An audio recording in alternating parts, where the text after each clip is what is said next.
Sorry, guys. Somebody called me. I don't know if I have to repeat all that again. Probably won't even remember what I said. So, if it is, this will continue on to where this was. The last one was. Um, like I said, at that time, my my mother remarried, and she remarried when I was in the ninth grade. So at that time when you're in the ninth grade, men wise, guy wise, your father, your real father, was supposed to be there. My mama at that time was, like I said, working three jobs, but she still took time to come out to my football games with my stepfather. But I wouldn't let my stepfather in, as I was saying. I would let my stepfather in. It wasn't his fault. It wasn't his fault.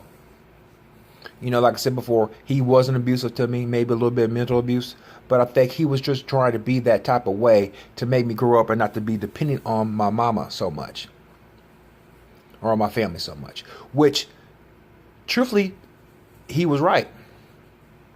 Because I feel now, almost 50 years old, I'd have been way more better prepared for life.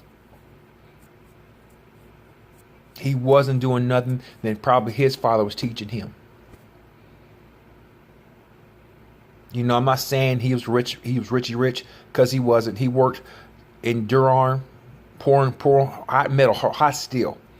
He worked in there, and then he worked security at Hara Arena. But I didn't see the work ethic that a black man was trying to steal in me, so I wouldn't fall into that pipeline. And believe it or not, the pipeline was back then. As I sit here and study it now, and that's what I do now, my prison advocacy that I do, that's my main fight now. It was me and my friend boy JD. We said the more and more we try to fight the system, I said it's just retaliates itself to something else. So we had to fix a part of the system. He has a part of the system he's fighting. I have a part of the system I'm fighting. So if we can break those two parts, we damage the system. And so my part is the pipeline. I'm breaking the pipeline. Because, like I said, that is one of the major arteries that feeds the prison system of our black youth, our Mexican youth, minorities. I'm gonna say that. I'm not gonna even make color about it. Minorities, even Caucasians. So, continue my story. I feel that people. I'm gonna have to go here, guys. My color people, my minority people, my men that are black, my Hispanic men. We're in the system. We're in the system. And it goes back to, like I said before, we're like Borg. If you watch Star Wars, you know what I'm talking about. Star Trek, you know what I'm talking about. We are Borg. Resistance is futile. And that's honestly. The resistance is futile. Because once you get in that pipeline and once you get in that system, you cannot resist. You cannot resist. Because you'll go to the hole. Or we won't see you anymore. We don't know what happened to you. Oh, your parents will get that call that something happened to you. And 9 times out of 10, they're the ones who did it. Or paid somebody or got somebody off to do it. So, like I said, more noise you make in the system, the more noise things going to happen to you. I'm not scared of the system. I've been in the system. Yeah, I've been in the system. Also, I was one of the ones who protected. I was ones who protected the system. CO, hospital police, security, loss prevention, security. I was part of the system. So right now, I am, as I could say, I am kryptonite to the system because I know I know how you work. And that fears the system. That people like me know how you work. And guys, I'm telling you right now, The system has to be stopped. The pipeline has to be stopped because they're sucking our youth right in. Sucking our youth right in. It's totally embarrassing. And I'm saying this like this. It's totally embarrassing. My daughter, as much as I taught her about the system and how much I tell her mother and I tell her, you're going to stop being part of the system. Be better than the system. Beat the system at their own game.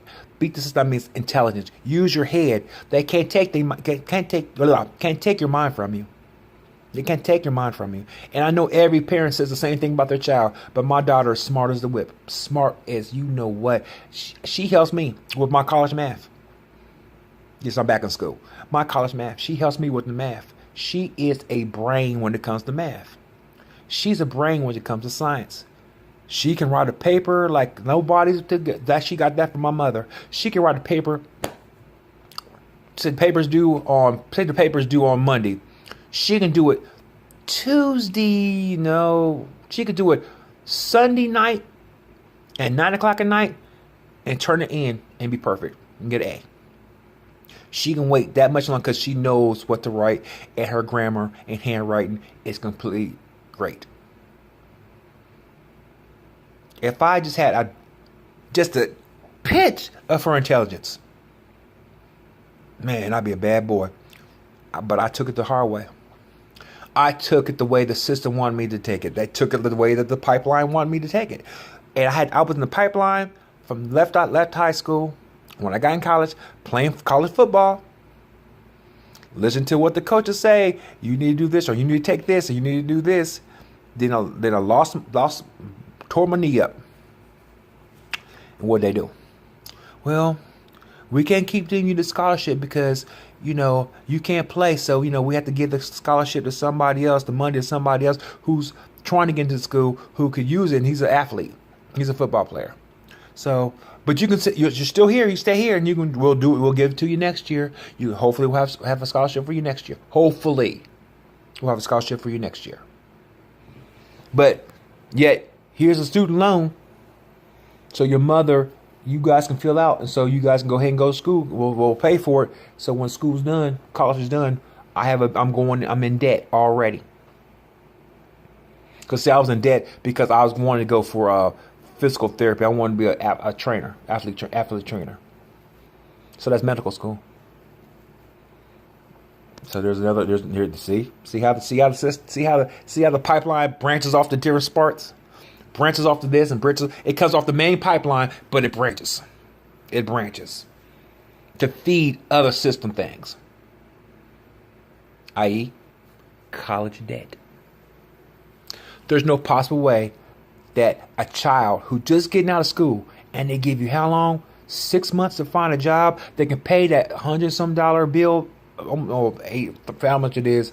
Like my bill was $103 a month.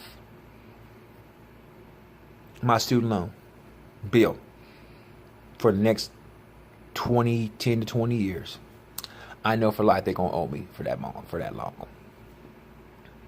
And if you say, "Well, I'm not gonna pay it," are you gonna pay it? Because the first check you get, Social Security you get, it's gonna be gone. Pipeline. So people, don't be silly and get caught up by the system. The pipeline is something else. It'll suck you right on in, and you can't get out. Cause you know how fast that oil and stuff is going down, that gas going right down that pipeline. You know, a pipeline ruptures, it floods, it destroys stuff. So you get sucked into the pipeline, you're not getting out. It's going to be heck to get out the pipeline. Not saying you can't get out, but you're going to be so tired, and it's going to be covered you. You're going to still be covered by the pipeline. So people, let your kids out the pipeline. Don't even let them touch it. Don't even get nowhere near it. Tell them how you beat the pipeline. It's your mind, like I said. Go to school. Get the education. Don't get stuck in the pipeline. Like my daughter right now, she working IHOP. And smart. Left college. Left college. Her second year. Left college. Had scholarships. Could have went to in college. She wanted to. But she chose one college, and me and her mother just looking at her like,